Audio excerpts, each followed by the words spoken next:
Assalamualaikum warahmatullahi wabarakatuh.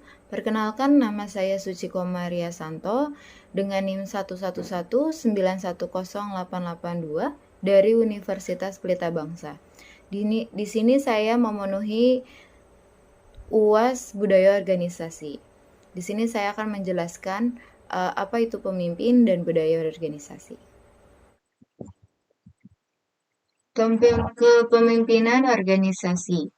Pertama adalah mengarahkan organisasi untuk menghadapi perubahan yang terjadi secara terus-menerus.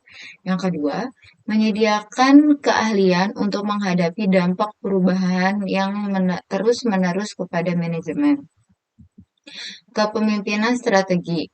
Menerima perubahan, para pemimpin harus mendorong komitmen untuk menerima perubahan melalui 3 kegiatan yang saling berhubungan.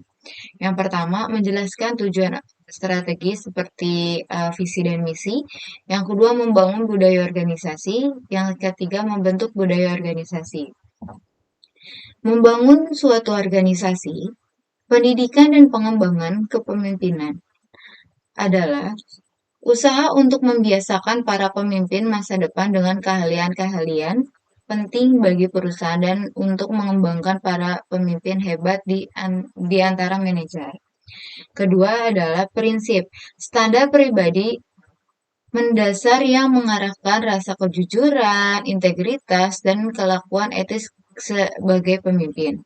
Lalu yang ketiga adalah ketekunan. Kemampuan untuk melihat suatu komitmen hingga mencapai penyesuaian atau penyelesaian jauh setelah kebanyakan orang yang berhenti berusaha. Budaya organisasi. Sekelompok asumsi penting seringkali tidak tertulis yang dipegang bersama oleh anggota-anggota suatu organisasi. Peran pemimpin dalam budaya organisasi adalah membawa standar, sang personifikasi, perwujudan tanpa henti dari budaya, menurut Stephen Jobs atau Anno Mulcah. Yang kedua adalah membangun waktu dalam organisasi. Para pemimpin dengan masa jabatan yang lama dan bermasalah adalah mereka yang telah membangun suatu perusahaan. Suksesnya juga mempertahankan budaya yang kelihatannya tidak etis atau lebih buruk.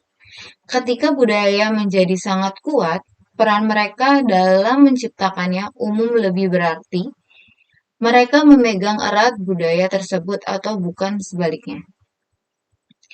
Lalu, menekankan tema-tema penting dan nilai-nilai dominan. Para pemimpin berwawasan luas, mengembangkan tema-tema penting atau nilai-nilai dominan dalam organisasi mereka yang mendukung keunggulan kompetitif yang berusaha pertahankan atau bangun.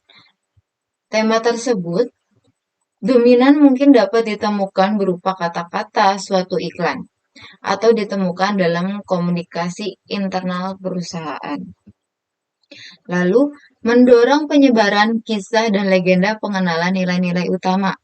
Perusahaan dengan budaya yang kuat harus mengumpulkan semangat, antusiasme, dan penceritaan kisah, anekdot, dan legenda untuk mendukung keyakinan-keyakinan yang mendasar. Lalu melambangkan praktek-praktek yang secara sistematis memperkuat keyakinan dan nilai yang diinginkan. Perusahaan dengan budaya yang kuat memiliki kejelasan mengenai keyakinan dan nilai yang mereka butuhkan dan melakukan proses untuk membentuk keyakinan dan nilai tersebut yang serius. Lalu ada penyesuaian beberapa tema yang sangat umum secara unik. Keyakinan yang paling utama membentuk budaya organisasi meliputi yang pertama adalah keyakinan untuk menjadi lebih baik.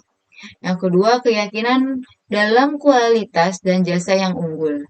Yang ketiga, keyakinan akan pentingnya karyawan sebagai individu dan percaya pada kemampuan mereka untuk memberikan kontribusi yang kuat. Yang keempat, keyakinan akan pentingnya detail dari pelaksanaan dan pentingnya hal-hal kecil sekalipun untuk melaksanakan pekerjaan yang baik. Penyesuaikan beberapa tema. Lalu yang kelima adalah keyakinan bahwa pelanggan memiliki kekuasaan yang tinggi. Keenam, keyakinan yang memberikan inspirasi kepada para karyawan untuk melakukan yang terbaik.